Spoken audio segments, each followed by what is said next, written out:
जस्थं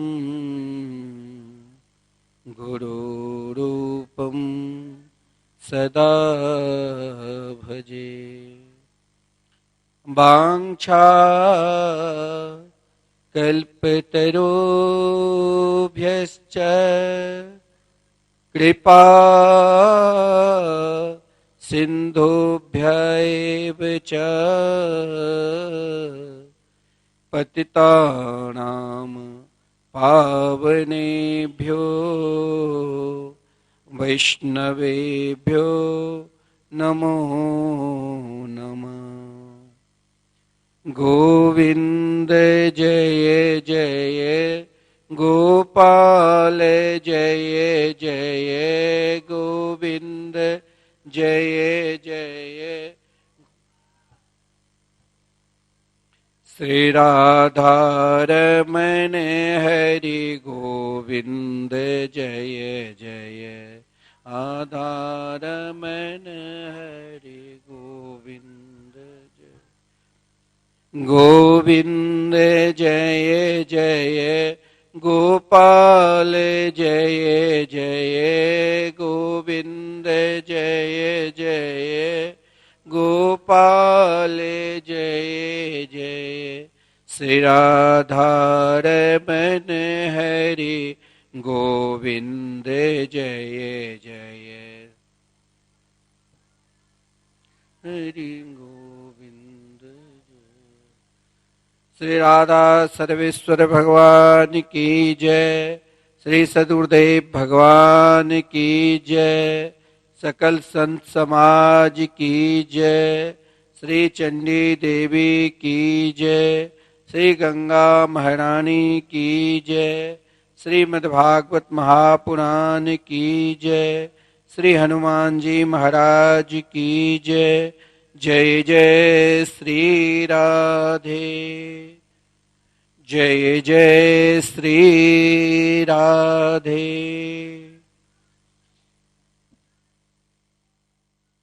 आनंद घन स्वरूप ब्रज पुरंदर नंदन वैदिक प्रतिपाद श्री यशोदा के लाडले लाल श्री नंद नंदन श्री श्याम सुंदर के अनंत लीला जिसके विषय में कहा गया है चित्रम तदैद चरणारविंदम चित्रम तदैद बदनारविंदम चित्रम तदैतद मुखारविंदम चित्रस्य चित्रम खलु सर्व चित्रम। भगवान के अनंत लीला है। जिस अनंत लीला के पार इंद्रादि समस्त देवता भगवान के विषय में प्रार्थना करते रहते हैं कि नान्या गति कृष्ण पदारविंदात शम दृश्यते ब्रह्म शिवादि वंदितात। जब तक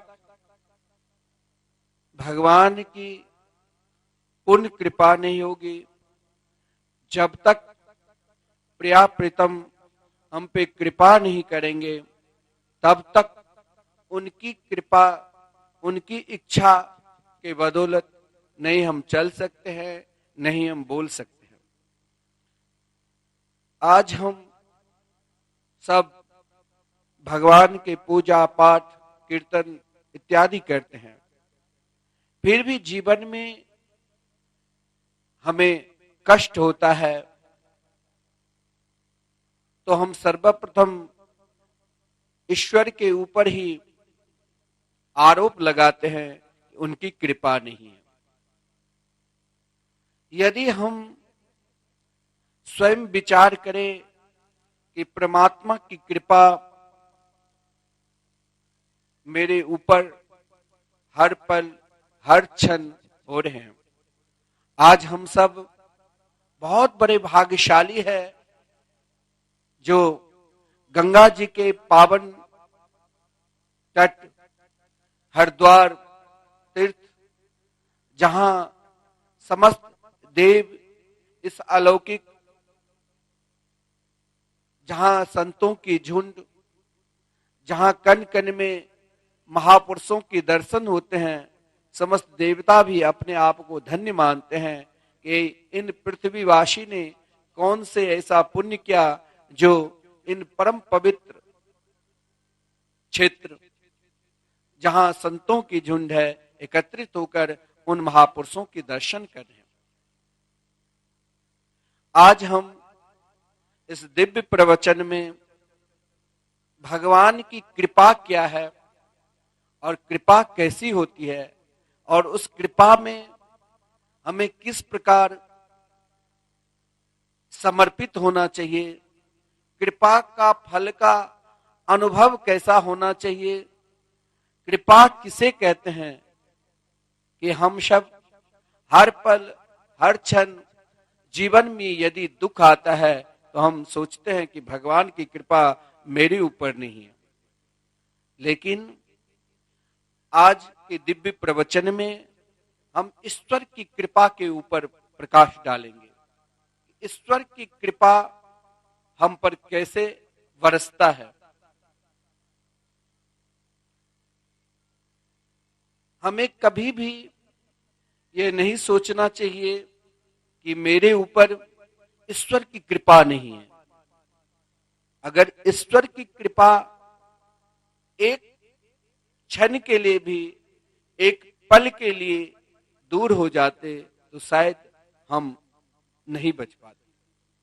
लेकिन हमें हर पल हर क्षण स्वयं को, अपने आप को, जिस इष्ट के हम अहर्निशम आराधना करते हैं, उपासना करते हैं, उन पर पूर्ण रूप से विश्वास करते हैं, तब भी हम स्वयं को, अपने आप को कभी कभी जीवन में दुख आता है, कष्ट होता है तो हम सर्वप्रथम यही मानते हैं कि मेरे ऊपर ईश्वर की कृपा नहीं है। लेकिन परमात्मा की कृपा हम सब पर एक कृपा कौन कहे, चार कृपा है। पहला, सर्वप्रथम हमारे ऊपर भगवान ने कृपा की है जो इन 84 लाख योनि में 2 अरब 98 करोड़ जन्म के बाद ये मानव शरीर मिला है। हो सकता है शरीर तो चींटी को भी मिलता है, हाथी को भी, घोड़ा को भी, गधा को भी, लेकिन ये शरीर हमें परमात्मा ने कृपा की और मानव शरीर दिया है। कृपा का फल हमें स्वयं अनुभव करना चाहिए। कृपा केवल एक ही प्रकार की नहीं होता है। कृपा ईश्वर का पहला कृपा, दूसरा कृपा शास्त्र का कृपा, और तीसरा कृपा गुरु की कृपा, और चौथा जो भगवान कृपा करते हैं वह आत्म कृपा।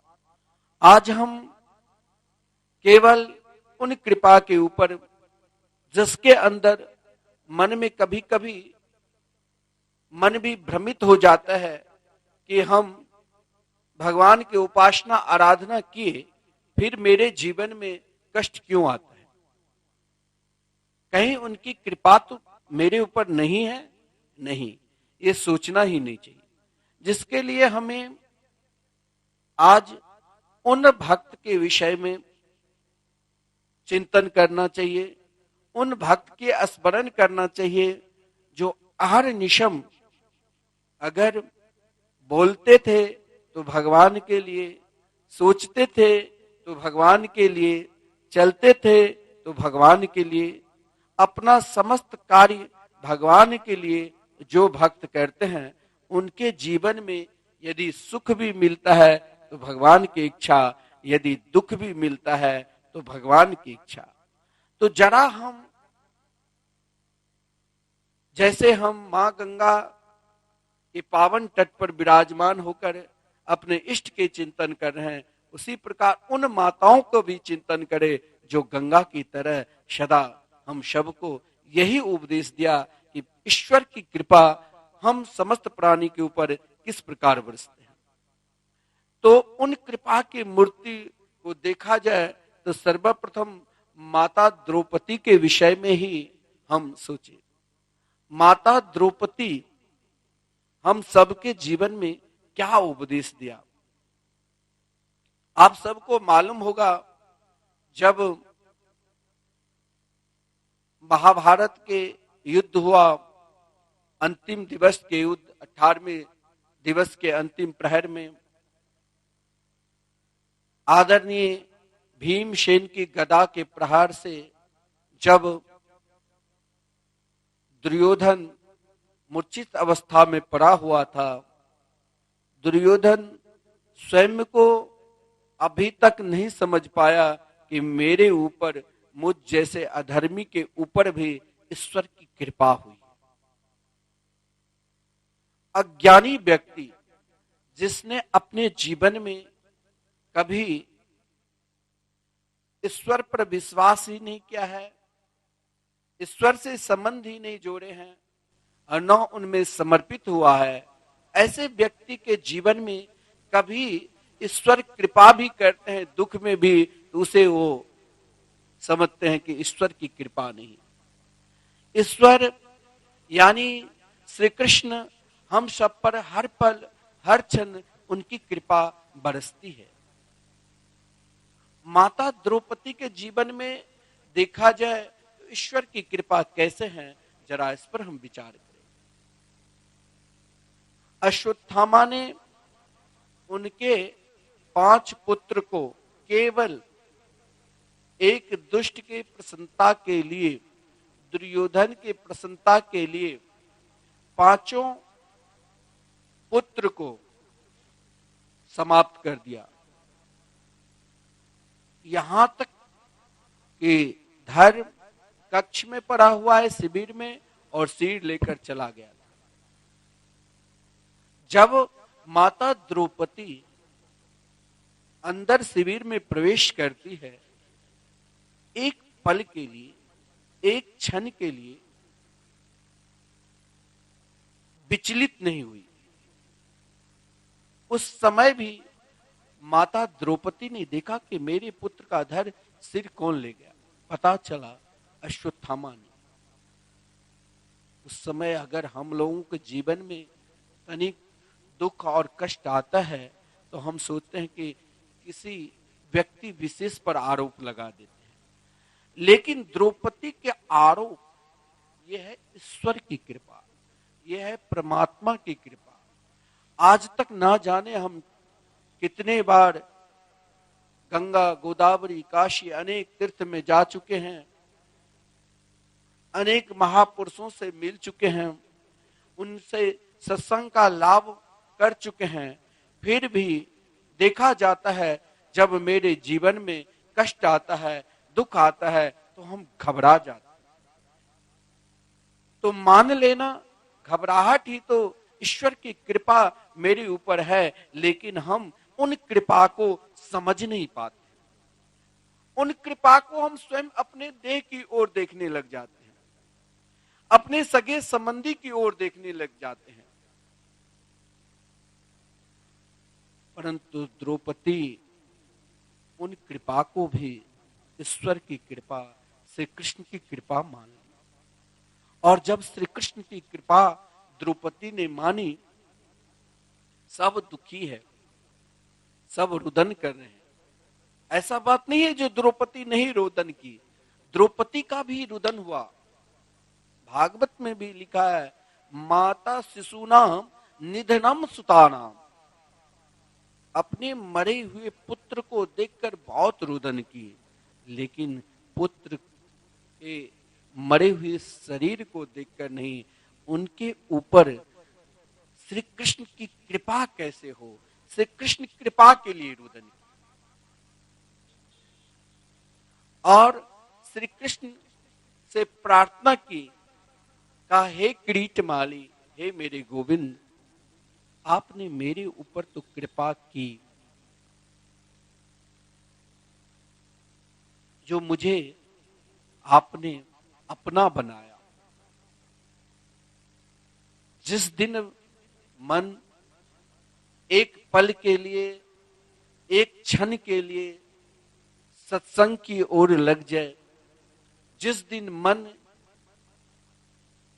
एक घड़ी के लिए भी परमात्मा की ओर लग जाए, दुनिया के समस्त कार्य करते हुए भी मन कभी ये सोचे कि हमें भगवान का भजन करना है, तो मान लेना कि दुनिया की कोई भी ताकत नहीं है आपको कोई पापी अधर्मी कह सकते हैं।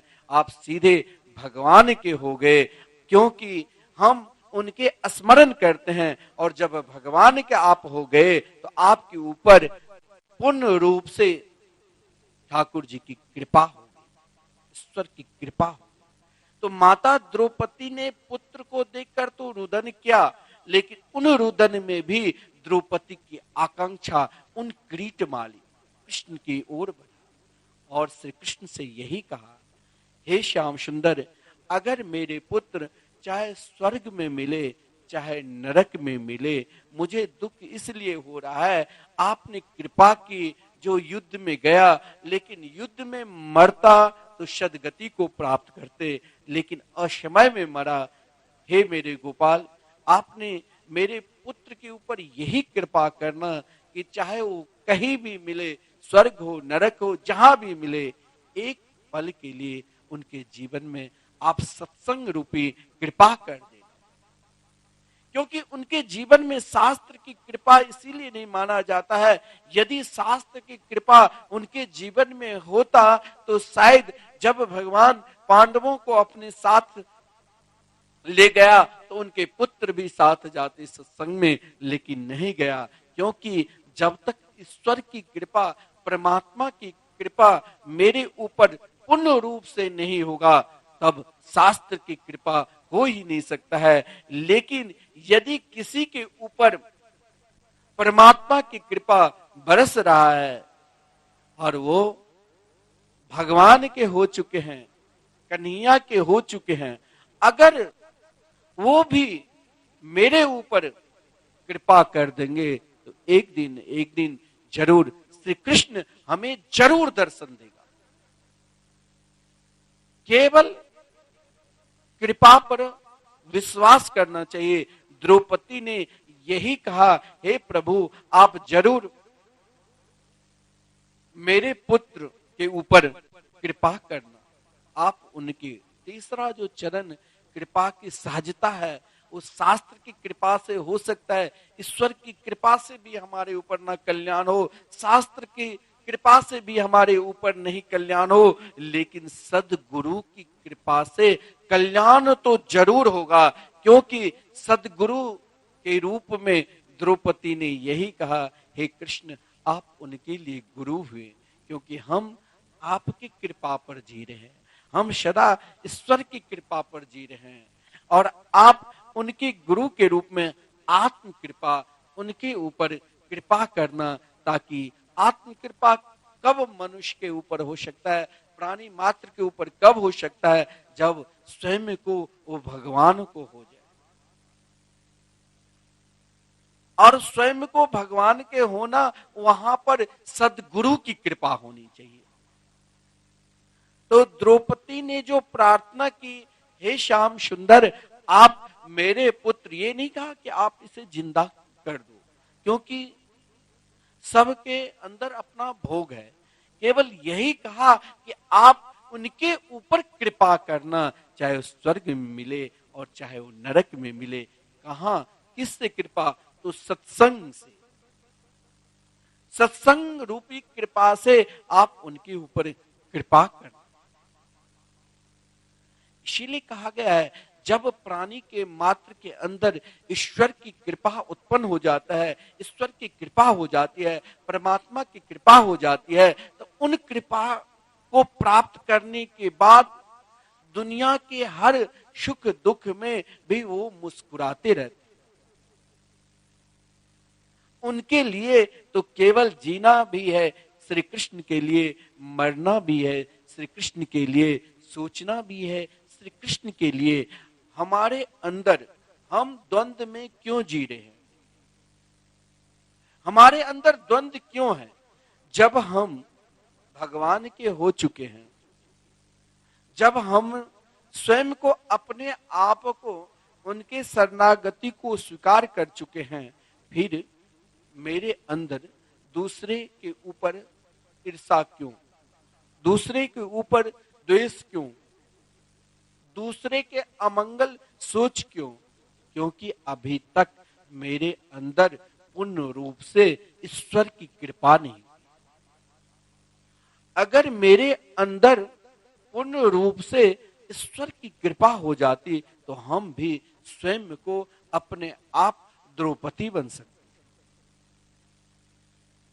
पांचों पुत्र के हत्या भी हो गई, फिर भी ईश्वर की कृपा की खोज करने लगी। ईश्वर की कृपा, उन पुत्र मरने के पश्चात भी स्वयं को उन किरीट माली की उपासना की, और जो ईश्वर के हो जाते हैं। क्योंकि द्रौपदी के रोम रोम से श्री कृष्ण नाम निकलता था, और जो पूर्ण रूप से दयालु हो जाते हैं, कब दया कब आती है? दया प्राणी मात्र के ऊपर पूर्ण रूप से दया तब ही आ सकती है। हर प्राणी में हमारे सद्गुरुदेव किसी को भी देखते हैं, उसके अंदर ऐसी दया भाव उत्पन्न हो जाती है। दया क्यों? दया क्या है? दया ही ईश्वर है, दया ही परमात्मा है। देखकर पहले यही भाव होता है कि इनके अंदर भी भगवान है, उसे भी मुझे नमन करना है, चाहे वो दुष्ट हो और चाहे वो महापुरुष हो। कब? जब मेरे ऊपर परमात्मा की पूर्ण रूप से कृपा हो, ईश्वर की कृपा होगी। और ईश्वर की कृपा कब आता है? जब हम हर परिस्थिति में उनके मंगलमय मधुरमय नाम का सदा स्मरण करते हैं, और जब उनकी कृपा हो गई तब हर परिस्थिति में मुझे वही कृपा मूर्ति सामने दिखाई देता है। तब वो व्यक्ति सामने वाले दुष्ट है या अधर्मी है या बहुत बड़े सिद्ध है, वो हमें नहीं दिखाई देता है। तब केवल एकमात्र ही जो हमारे इष्ट है श्री कृष्ण के रूप में ही दिखाई देते हैं। और यही भाव हुआ जब अर्जुन अश्वत्थामा को अपने रथ के पीछे भाग में बांध कर लाया था। वो एक अधर्मी था, एक बाल हत्यारे थे, एक पापी था, लेकिन जो जिनके ऊपर ईश्वर की कृपा हो जाती है वो कभी अधर्म को देखता ही नहीं। उसे तो हर स्थिति में एकमात्र जिनके पूर्ण रूप से शरणागति हो चुके हैं, जो हर पल हर क्षण उनके ही स्मरण करते हैं, फिर उसे दुनिया क्यों दिखाई देगी? उसे तो हर व्यक्ति में अपना ठाकुर, अपने इष्ट दिखाई देते हैं। द्रौपदी, अब ये आज केवल ईश्वर की कृपा के ऊपर हम बता रहे। द्रौपदी के ऊपर ईश्वर की कृपा थी। अगर सामने वाले के बच्चे को कोई एक थप्पड़ लगा दिया तो माताएं चाहती है इसे मैं 10 थप्पड़ मारूं, इसने मेरे बच्चे को गाली दे दिया, मेरे बच्चे को थप्पड़ मार दिया। लेकिन जब उनके ऊपर द्रौपदी की तरह पूर्ण रूप से ईश्वर की कृपा होगी, क्यों नहीं कृपा होगी? द्रौपदी जैसे नाम जाप का कम ही साधका मिलेगी। द्रौपदी तो हर पल हर क्षण श्री कृष्ण के नाम उच्चारण करती थी, तो श्री कृष्ण मानो स्वयं को अपने आप द्रौपदी को कृष्णा कहकर पुकारते। और जब अश्वत्थामा आया तो सबने एक साथ कहा, भीमसेन भी का मारो जल्दी, ये बाल हत्यारे हैं। लेकिन ईश्वर की कृपा देखिए, हम सब अनेक प्रकार की साधना, अनेक प्रकार की उपासना, बड़े बड़े भंडारा कराते हैं, अन्य क्षेत्र में सहयोग करते हैं कि चलो हरिद्वार कुंभ में हम भी अपने नाम से, अपने पूर्वजों के नाम से भंडारा करें। लेकिन मेरे अंदर उससे भी अधिक अभिमान पहले ही आ जाता है कि मैंने इतने बड़े भंडारा किया, इतना बड़ा दान दिया। परंतु जिसके ऊपर ईश्वर की कृपा परिपूर्ण हो जाता है। हमारे सद गुरुदेव कहा करते हैं, फिर उनके नहीं नाम की इच्छा, नहीं कामना की इच्छा, और उनकी यदि कामना भी है तो एकमात्र श्री कृष्ण की ओर, श्री कृष्ण की कृपा की ओर। द्रौपदी भी वहां अपने आप को स्वयं कृपा ही समझा। भगवान की कृपा थी जो मेरे पुत्र उनके आज्ञा नहीं मानकर जो स्वयं गुरु के रूप में कृपा की और कहा चलो मेरे साथ सत्संग करो। और द्रौपदी ने बार बार प्रार्थना की कि मेरे पुत्र को प्रभु आप कहीं आत्म कृपा कर देना। देखिए ये आत्म कृपा और बहुत बड़ी विशिष्ट चीज वस्तु है, लेकिन ईश्वर की कृपा जब मेरे ऊपर पूर्ण रूप से हो जाएगा तो कभी न कभी आत्म कृपा भी स्वयं बरसने लग जाएगा। और वो आत्म कृपा जो स्वयं मेरे द्वारा स्वयं को ना जाने हम कितने पुण्य के आराधना किए, फिर भी मुझे भगवान के भजन में मन नहीं लगता है, सत्संग में मन नहीं लगता है, साधना में मन नहीं लगता है।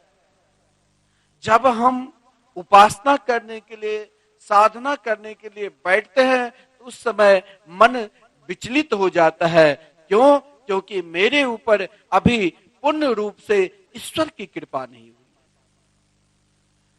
जिस दिन ईश्वर की कृपा मेरे ऊपर पूर्ण रूप से बरसने लग जाएगा तो हम भी द्रौपदी हो जाए। और द्रौपदी होने का भाव यही है कि जब अश्वत्थामा आया तो द्रौपदी ने उन अश्वत्थामा को देखकर गाली भी नहीं दिया, क्रोध भी नहीं किया, केवल केवल उस समय विचलित एक पल के हो चुकी थी, जो अपने अश्रुपात के द्वारा मानो अश्वत्थामा को चरण धोकर उनके प्रणाम किया। मानो व्यास जी जैसे महापुरुष ने कहा कि देखिए ये हुआ ईश्वर की कृपा। और जब हमारे ऊपर ईश्वर की कृपा हो जाते हैं तो संसार के हर प्राणी स्वयं देखकर नमन ही करेंगे। जिस समय द्रौपदी ने कहा मुच्यताम मुच्यताम तामेश, इसे मत मारो, इसे मत मारो, ये तो आपके गुरुदेव के पुत्र है और गुरु के पुत्र को गुरुवत ही मानना चाहिए। जैसे हम लोगों की परंपरा रही है, आचार्य परंपरा में जो गद्दी पर बैठते हैं उसे गुरुवत ही माना जाता है। बहुत लोगों को ये होता है अरे हमें क्या मतलब, हमें इन पे क्या श्रद्धा। यह भी एक अपराध है। और ये अपराध क्यों बनता है? क्योंकि मेरे ऊपर ईश्वर की कृपा नहीं हुई है। अगर हाँ सबको मानव शरीर देकर कृपा की है, लेकिन उन पूर्ण रूप से कृपा, अगर जब पूर्ण रूप से कृपा हो जाएगी तो उस दिन से मन विचलित ही नहीं होगा। मन विचलित तो उन व्यक्ति का होता है, धैर्य उन व्यक्ति के अंदर नहीं रहता है जिसके ऊपर ईश्वर की कृपा नहीं। माता द्रौपदी के अंदर वो धैर्य था, वो विश्वास था, वो कृष्ण से संबंध था, वो श्री कृष्ण में इस प्रकार समर्पित थी जो स्वयं को कहा ये भी ईश्वर की कृपा है और इनकी कृपा को मुझे पूर्ण रूप से स्वीकार करना है। और जब कृपा को स्वीकार कर ली तब अश्वत्थामा के चरणों में नमन किया। और वहां पर उपस्थित केवल पांडवों ही नहीं थे, स्वयं श्री कृष्ण भी थे और समस्त हस्तिनापुर के नर नारी भी थे। द्रौपदी के स्वभाव को देखकर एक पल के लिए सब विचलित हो गए। महाराज ये किसकी कृपा है जो 5 पुत्र मरे हुए हैं फिर भी द्रौपदी विचलित नहीं हुई, और जो पुत्र को मारा उनके चरणों में नमन कर रहे हैं। और केवल नमन ही न कर रहे हैं बल्कि उन महापुरुषों से कहा कि आप इसे मारो नहीं, इसे छोड़ दो, ये गुरु पुत्र है। इस प्रकार यदि अपने आप को स्वयं हमें धैर्यवान बनना है, हमें विश्वास रखना है कि नहीं मेरे ऊपर तो ईश्वर की कृपा हो चुकी है। आप स्वयं को, अपने आप को पहचानो।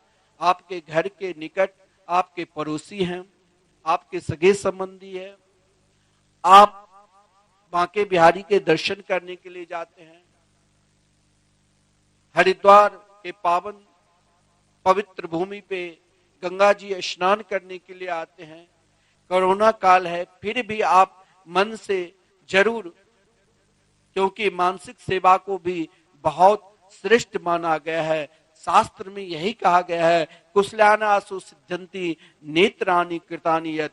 अगर हम मन से पाप करते हैं तो नहीं लगता है, लेकिन मन से यदि हम इस कलयुग में भगवान के चरणों में समर्पित हो जाते हैं तो इसका फल हमें जरूर मिलता है। हम भगवान के चिंतन कर रहे हैं, हम भगवान के नाम जाप कर रहे हैं, लेकिन सामने वाले को हम बार बार प्रेरणा भी देते हैं, फिर भी वो भगवान के नाम जाप क्यों नहीं कर रहे हैं? क्योंकि अभी तक भगवान ने कृपा की, मानव शरीर दी, लेकिन उनकी पूर्ण कृपा अभी तक नहीं है। अगर ईश्वर की कृपा माना जाए तो उनके ऊपर उस प्रकार नहीं है, क्योंकि उनके ऊपर गुरु की कृपा नहीं हुई है। द्रौपदी स्वयं को श्री कृष्णमय हो चुकी थी, उनकी रोम रोम से श्री कृष्ण नाम निकलते थे। तो सामने वाले अश्वत्थामा हत्यारे को भी देखकर नमन किया, न गाली दी, न क्रोध किया, न नाराज हुए। ठीक है, भीमसेन ने नाराज हुआ, भगवान श्री कृष्ण ने आदेश दी कि इसने भी अधर्म किया है, तो उनके मस्तक पर जन्म सिद्ध नाम के मणि था, उसे निकाल दिया और उन्हें अपमानित करके, सीट और दाढ़ी आदि मुड़वाकर अपमानित करके शिविर से बाहर कर दिया। लेकिन माता द्रौपदी अश्वत्थामा को केवल नमन ही किया। और द्रौपदी के ऊपर ईश्वर की कृपा देखकर व्यास जी स्वयं द्रौपदी की नमन की। महापुरुष, जब आप भगवान के भजन करते हैं तो सामने वाले महापुरुष यही सोचते हैं कि जरूर इनके ऊपर मेरे प्रभु कन्हैया की कृपा है, ईश्वर की कृपा है, जो भगवान के भजन करते हैं। बिना भगवान की भजन कृपा से, बिना ईश्वर की कृपा से हम भगवान के भजन भी नहीं कर सकते। द्रौपदी के चरणों में नमन किया। भागवत में वर्णन है, द्रौपदी के सुंदर स्वभाव को देखकर वाम स्वभावा कृपया न नाम चा। जब मेरे ऊपर पूर्ण रूप से ईश्वर की कृपा हो जाएगी तो फिर सामने वाले यदि गाली भी हमें देगा तो भी हम कृपा का स्वरूप ही मानेंगे। हम सब विचलित हो जाते हैं, हम सब दुखी हो जाते हैं कि सामने वाला मेरे को गाली दे रहा है, सामने वाले मेरे निंदा कर रहे हैं। अगर उन निंदा की ओर हम बढ़ रहे हैं तो मानो अभी तक मेरे ऊपर ईश्वर की कृपा नहीं हुई। क्योंकि जब हम ईश्वर के शरणागति हो चुके हैं, जब हम स्वयं को, अपने आप को भगवान को दे चुके हैं, तो सामने वाले चाहे गाली दे, चाहे स्तुति करे, हमें तो उन ईश्वर को प्राप्त करना है। मेरे अंदर एक ही उद्देश्य रखना है। द्रौपदी के पांचों पुत्र को अश्वत्थामा ने समाप्त किया, लेकिन द्रौपदी का लक्ष्य केवल ईश्वर की ओर। हमें जीवन में कभी हम दुखी हो ही नहीं सकते हैं, हम विचलित हो ही नहीं सकते हैं। आज घर घर में हम टेंशन में हैं, परेशान हैं। हम स्वयं को सोचते भी हैं कि हमने अनेक प्रकार के अनुष्ठान की, पूजा की, पाठ की, फिर भी मेरे अंदर वही कष्ट, वही टेंशन क्यों भरा हुआ है? क्योंकि अभी तक आपने पूर्ण रूप से ईश्वर पर विश्वास नहीं किया। अगर हम पूर्ण रूप से ईश्वर पर जिस दिन विश्वास करने लग जाएंगे, उस दिन स्वयं को भगवान के भजन करने में, भगवान के भक्ति करने में हमें सुख मिलेगा। कृपा यदि देखा जाए, कृपा को यदि समझना है, कृपा के स्वरूप को यदि जानना है, तो एक माताएं कौन कहे, अनेक माताएं हुई है। चाहे सतयुग में देखो, चाहे द्वापर में देखो, और चाहे कलयुग में देखो, हम एक एक माताएं की, जिन माताओं, कलयुग में भी मीराबाई, करमेतीबाई, अनेक माताएं हुई है, जिसने स्वयं को, अपने आप को ईश्वर की कृपा मानकर, हम लोग विचलित हो जाते हैं, हम लोग दुखी हो जाते हैं कि भाई कोरोना काल में हम कैसे कुंभ स्थल पर जाएंगे, कहीं हमें भी कोरोना पकड़ ना ले। अब ये कथा, दिव्य प्रवचन हम अगला दिन भी श्रवण कराएंगे कि करमेतीबाई के विषय में आप सुना भी होगा, जो सड़े हुए ऊंट में 9 दिन तक, कहीं वर्णन है 12 दिन तक, जो दुर्गंध चारों तरफ फैली हुई थी और उसमें छुपे रहे। महाराज सब के सब सैनिक ढूंढ कर चला गया, लेकिन वो शरीर को ही ईश्वर कृपा में समर्पित कर दिया। जब हम स्वयं को, इस देह को अपना ही स्वरूप मानने लग जाएंगे, तब इस देह में अनेक प्रकार के व्याधि, अनेक प्रकार के दुख उत्पन्न होगा। लेकिन इन व्याधि में, इन दुख में भी हम स्वयं को, अपने आप को ईश्वर कृपा में ढाल देंगे, तो फिर वही दुख हमें सहजता में से कृष्ण से भी मिला सकते। जैसे देखा जाए तो यही कृपा माता कुंती के जीवन में भी घटा। माता कुंती के विषय में देखा जाए तो ये आज 4 कृपा के विषय में मैं बताऊंगा। ईश्वर की कृपा, शास्त्र की कृपा, सद्गुरु की कृपा और आत्म कृपा। आज केवल ईश्वर की ऊपर, ईश्वर की कृपा प्राणी मात्र के ऊपर हो जाए तो उनका जीवन किस प्रकार सहजता में मुस्कुराते रहते हैं, ये माता कुंती के विषय में देखा जाए। किसी के जीवन में 2-4 दिन, 10 दिन के लिए कष्ट आता है तो वो महाराज विचलित हो जाते हैं, दुखी हो जाते हैं। लेकिन जब प्राणी के ऊपर ईश्वर की कृपा हो जाती है तो हर्षचंद हो जाते हैं, वो कुंती हो जाती है। कुंती के जीवन में भी देखा जाए, देखो ये शरीर का जो कष्ट है वो प्राणी मात्र के अंदर, केवल मनुष्य शरीर में ही कष्ट नहीं है, चींटी का शरीर में भी कष्ट है, और मच्छर का शरीर में भी कष्ट है, और ब्रह्मा के शरीर में भी कष्ट है। कभी कभी ब्रह्मा जी भी इस प्रकार विचलित हो जाते हैं, जो स्वयं अपने आप को भूलकर भगवान की परीक्षा लेने के लिए चले गए थे। जो आप श्रवण करोगे आगे, जो ब्रह्मा स्वयं बछड़े को चोरी कर ली और ग्वाल वालों को चोरी कर ली, लेकिन जब ईश्वर की कृपा हुई तो ब्रह्मा भी भगवान के नमन करने के लिए आए। ईश्वर की कृपा जब प्राणी मात्र के ऊपर पूर्ण रूप से हो जाता है तो वो प्राणी विचलित नहीं होते। माता कुंती के जीवन में भी देखा जाए, एक से एक इस भारत वर्ष में ऐसी ऐसी माताएं हुई है जिसने अपने जीवन को ईश्वर में इस प्रकार समर्पित कर दिया, जो दुख को भी सदा सुख रूप में ही देखा। अगर कुंती के जीवन में भी देखा जाए, जिसने ईश्वर को ही पहचान लिया, परमात्मा को ही पहचान लिया और स्वयं को, अपने आप को परमात्मा के चरणार बिंद में लगा दिया, फिर उसे दुख क्या और सुख क्या। यही तो ईश्वर की कृपा है। जन्म कहीं, पालन कहीं। जन्म हुआ कुंती देश में, पालन हुआ महाराज भोजकर देश में। इतना ही नहीं, केवल जन्म और कर्म के विषय में ही नहीं,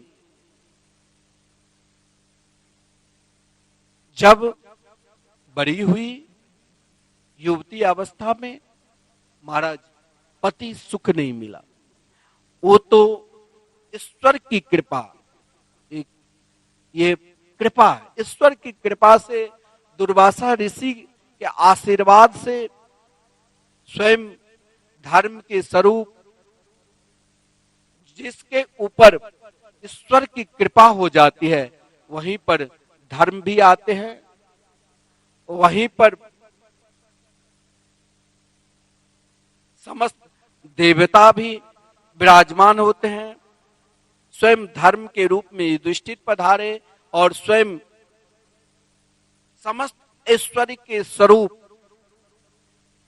समस्त देव के स्वरूप, इंद्र के स्वरूप में अर्जुन पधारे, अर्जुन के रूप में पुत्र।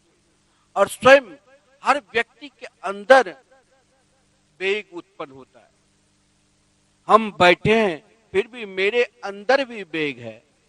वेग क्या? कामना क्या? कामना इच्छा रूपी वेग। मन बैठा हुआ है हरिद्वार के इस पावन गंगा जी के पावन तट पे, महापुरुषों के पावन सानिध्य में, मिथिला नगर के इस पंडाल में शरीर है, लेकिन एक वेग हवा की तरह ना जाने मन कहां से कहां पहुंच जाता है। लेकिन यही मन को, यही वेग को जब मेरे ऊपर ईश्वर की कृपा हो जाएगी तो स्थिर हो जाएंगे, रुक जाएंगे, ठहर जाएंगे। वो बिना मेरे आज्ञा से आगे बढ़ ही नहीं सकता है। बिना मेरे बिना कोई कार्य कर ही नहीं सकते हैं। अपने वेग को, अपनी इच्छा को, अपने कामना को, अपने वासना को अगर ईश्वर में लगाना है और ईश्वर की पूर्ण कृपा पर विश्वास करना है, उनके पूर्ण शरणागति पर विश्वास करना है, उनके नाम रूप लीला पर विश्वास करना है, वही वेग, वही वायु आपके पुत्र के रूप में आ जाएंगे। जैसे माता कुंती के पुत्र के रूप में स्वयं इच्छा, स्वयं कामना जो वायु के वेग की तरह, वायु हवा दुनिया के हर कण कण में विराजमान है, वही स्थिर हो जाएंगे। हवा को कोई रोक नहीं सकता है। लेकिन जब मैं पूर्ण रूप से ईश्वर के ऊपर विश्वास करेंगे, उनके कृपा के ऊपर विश्वास करेंगे, तो वेग ठहर कर, जैसे स्वयं वायु के रूप में,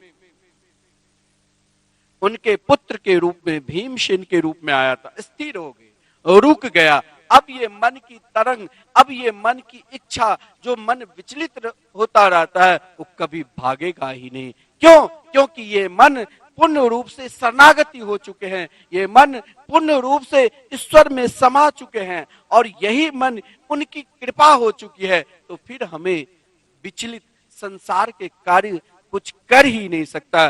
जैसे माता कुंती के ऊपर जिसने वेग को ही, वायु को ही अपना पुत्र बना लिया, ये भी ईश्वर की कृपा। जीवन में सारा वेग को रोकने के लिए भी फिर भी एक शरीर है, कभी सुंदरता की ओर, कभी बल की ओर भागता है।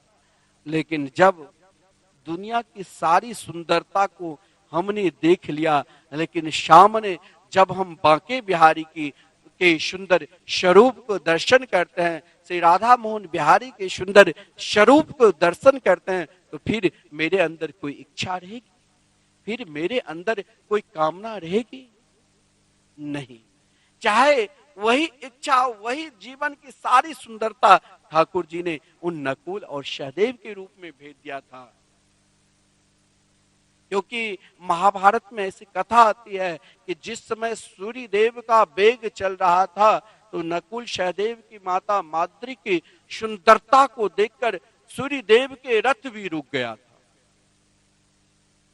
ऐसा पुत्र आया, लेकिन माता कुंती कभी विचलित नहीं हुई। माता कुंती स्वयं को, अपने आप को ईश्वर में लगा दिया था, अपने आप को परमात्मा में लगा दिया था, अपने आप को स्वयं को नहीं रहा। जब तक हम स्वयं को अपने आप में रहेंगे, तभी मेरे जीवन में सुख और दुख का अनुभव होगा। यदि हम स्वयं को अपने आप से हटाकर ईश्वर की कृपा में लगा देंगे, तो हम कभी विचलित हो ही नहीं सकते हैं। जैसे माता कुंती का स्वरूप देखा जाए, तो माता कुंती किसी भी स्थिति में, किसी भी परिस्थिति में विचलित नहीं हुई। वो स्वयं को, अपने आप को श्री कृष्ण के चरणार बिंद में समर्पित कर हर पल, हर क्षण उनकी कृपा पर ही विश्वास किया। ईश्वर की कृपा एक सत्संगी पर ही उसका अनुभव ले सकता है। कुंती के जीवन में हर स्थिति में, हर परिस्थिति में दुख मिला। जब युवती थी, पति चला गया, जिसके 5 पुत्र को मारने के लिए गंधारी की 100 पुत्र अनेक प्रकार की योजना बनाई। अब बताओ, एक ऐसा व्यक्ति है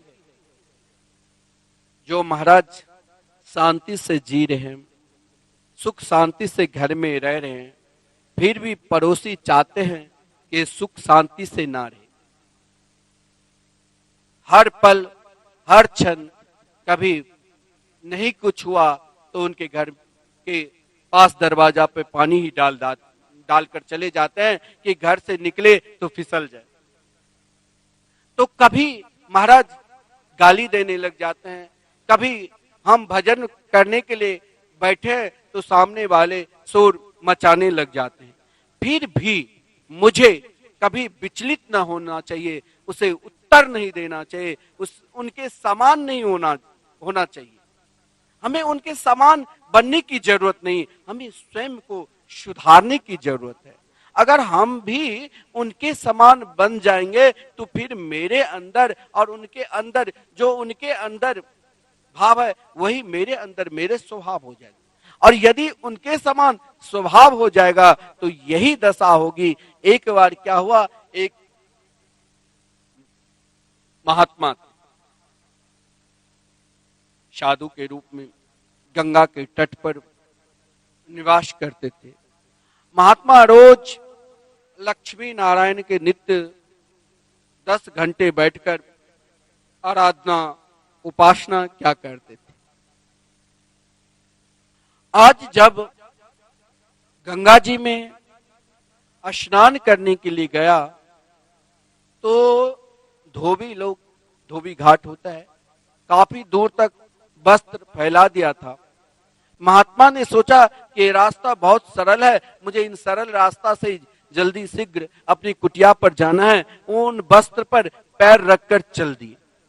अब वहां गंगा जी के किनारे बालू, मिट्टी उनके पैर में लगा हुआ था।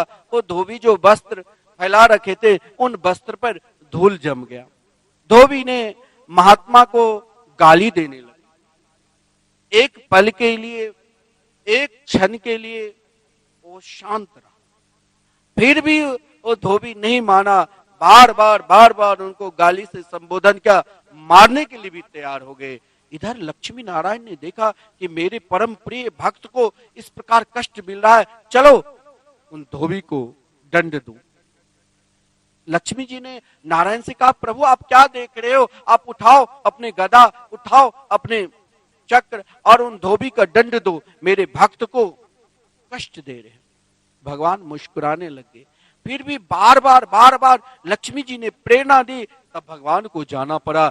लेकिन अब वो महात्मा विचलित हो गए। अब उसने देखा ये बार बार मुझे मार रहा है, अब लगता है मुझे भी इसे मारना पड़ेगा। महाराज बलशाली था ही, धोबी को के ऊपर चढ़कर 2-4 थप्पड़ जमा दिया, उनके छाती पर बैठ गए, धोबी मरने लग गया। भगवान ने देखा कि ये क्या हो रहा है, भगवान लौट कर आ गए। लक्ष्मी जी ने कहा क्या आपने उस धोबी को दंड दिया? बोले अब उन महात्मा को जो कष्ट दे रहे थे उसे दंड मिला? बोले अब वहां महात्मा और धोबी नहीं लड़ रहे, अब दोनों धोबी लड़ रहे। व्यक्ति यदि अपना स्वभाव को उनके समान, सामने वाले हमें गाली दे रहा है तो हम भी उसे गाली देंगे, सामने वाले अगर मेरे को निंदा कर रहे हैं तो हम भी उनकी निंदा करेंगे, तो फिर ये तो गलत है। फिर मेरे अंदर और उनके अंदर जो स्वभाव एक हो जाता है, जो वो अपने समान बना दिया, लेकिन हम उनके अपने समान नहीं बना पाए। अगर हम उनके अपने समान नहीं बना पाए तो हमें उनसे दूर हो जाना चाहिए। और ये कब? जब मेरे ऊपर ईश्वर की पूर्ण रूप से कृपा होगी। बिना ईश्वर के पूर्ण रूप से कृपा से वो भाव, वो दया का स्वरूप मेरे अंदर उत्पन्न ही नहीं हो सकता। कुंती के अंदर स्वयं को, अपने आप को परमात्मा में लगा दिया।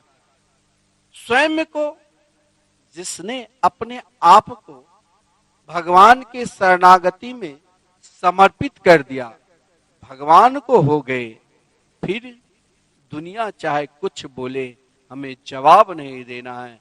हमें निरुत्तर होकर अपने इष्ट पर विश्वास रखना चाहिए, उनकी ओर ध्यान देना चाहिए, उनके कृपा की ओर हमें समझना चाहिए। चाहे गंधारी के 100 पुत्र बार बार कष्ट दिया, कभी लक्षा गृह में जलाने की कोशिश की, फिर भी कुंती माताएं अपने पुत्रों को आदेश कभी नहीं दिया इनसे युद्ध करो, इन्हें भी जलाओ। बोले ये भी तो ईश्वर की कृपा है। उनके पुत्रों के मारने के लिए नाना प्रकार की योजना पे से योजना दुर्योधन ने बनाया, फिर भी कुंती ने कभी नहीं भीष्म पितामह के पास गई, नहीं द्रोणाचार्य जी के पास गई। केवल केवल केवल अपने आप को ईश्वर की कृपा में लगा दिया था, अपने आप को ईश्वर में हो चुकी थी, तो कभी भी विचलित हुई ही नहीं। भक्त विचलित तब ही होता है जब ईश्वर दूर हो जाते। आज हमने गुरुदेव के आदेश से नित्य गंगा किनारे पर बैठकर इन महापुरुषों के पावन सानिध्य में बैठकर नित्य मानो हमने 16 माला राधे कृष्ण कृष्ण कृष्ण राधे राधे, राधे श्याम श्याम श्याम राधे राधे का जाप करते हैं। इच्छा हुई कि हम नित्य 50,000 नाम जाप करें, 1,00,000 नाम जाप करें। लेकिन जिस दिन भगवान के नाम जिस प्रकार हमने संकल्प ले रखा है आज पूर्ण नहीं होते। हमने अनेक प्रकार के संकल्प लेकर केवल ईश्वर में लगा रहे हैं, आज पूर्ण नहीं होता, तब दुखी होना चाहिए। ये दिव्य प्रवचन, इस प्रसंग को हम कल और विस्तार पूर्वक बताएंगे कि ईश्वर की कृपा मानव के ऊपर कब होता है। माता कुंती जिस समय भगवान पांडवों को महाभारत के युद्ध से विजय श्री दिलाकर हस्तिनापुर के सम्राट बना दिया, पृथ्वी के सम्राट बना दिया, बोले अब मैं चलूं। सब जाने के लिए भगवान के ऊपर कोई फूल बरसा रहे थे, कोई दुखी भी था, लेकिन जिसके ऊपर पूर्ण रूप से कृपा हो चुकी है, वो तो विचलित होकर रुदन कर रही। उनके लिए चाहे हर पल हर क्षण, ठीक है हमें भगवान के भजन में बहुत मन लगता है, ठीक है हमें संतों की सेवा में बहुत मन लगता है, लेकिन हमें स्वयं को ये जरूर सोचना चाहिए कि हमारे से भगवान कभी दूर न जाए। माता कुंती से जब दूर होने लग गई तो माता कुंती ने यही कहा, ये ईश्वर की कृपा है। देखो कोई जीवन में दुख नहीं मांगता है। माता कुंती ये नहीं कहा कि हमें दुख दो, माता कुंती ये प्रार्थना जरूर की कि विपदा संतो न सस्वत तत्र तत्र जगत गुरु, हे जगत गुरु मुझे चप्पा चप्पा पर विपत्ति दो, हर पल विपत्ति दो। लेकिन कैसी विपत्ति? शाश्वत विपत्ति, शाश्वत यानी कृष्ण। हे कृष्ण ऐसी विपत्ति दो जिस पर ईश्वर की कृपा मेरे ऊपर पूर्ण रूप से बनी रहे। यानी चाहे हमें सुख में ईश्वर की कृपा बनी रहे, भगवान के भजन में मन लगे, चाहे हमें हमारे ऊपर दुख में भगवान के प्रति प्रेम और श्रद्धा बने रहे, तो यही पूर्ण रूप से ईश्वर की कृपा है। इस पर हम फिर कल ठीक 8 से 9 बजे जो दिव्य प्रवचन प्रारंभ होता है, इस पर हम ईश्वर की कृपा, अभी हम कृपा क्या होता है, कृपा किसे कहते हैं, कृपा किस प्रकार प्राप्त करना चाहिए। हम स्वयं को अपने आप को विचलित हो जाते हैं, जीवन में तनिक दुख मिलता है कि मेरे ऊपर परमात्मा की कृपा नहीं है, लेकिन ऐसा नहीं, कृपा तो परमात्मा की अनेक प्रकार हैं। हमारे सद गुरुदेव कहा करते हैं कि अरे परमात्मा की कृपा नहीं है, परमात्मा की कृपा है लेकिन तुम समझ नहीं रहे हो। परमात्मा की एक कृपा नहीं, ये तो केवल ईश्वर की कृपा के ऊपर हम प्रकाश डाल रहे हैं। उसके बाद शास्त्र की कृपा, फिर सदगुरु की कृपा और फिर आत्म की कृपा। तो फिर हम कल प्रकाश डालेंगे। आइए 2 बार भगवान के नाम लेते हैं। श्री वृंदावन बिहारी लाल की जय, श्री सदगुरुदेव भगवान की जय। गोविंद जय जय, गोपाल जय जय।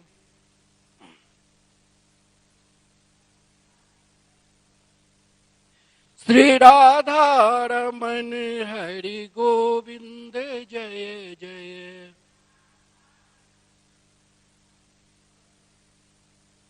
श्री वृंदावन बिहारी लाल की जय, श्री गुरुदेव भगवान की जय, श्री गंगा मैया की जय। जय जय श्री राधे, जय जय श्री राधे।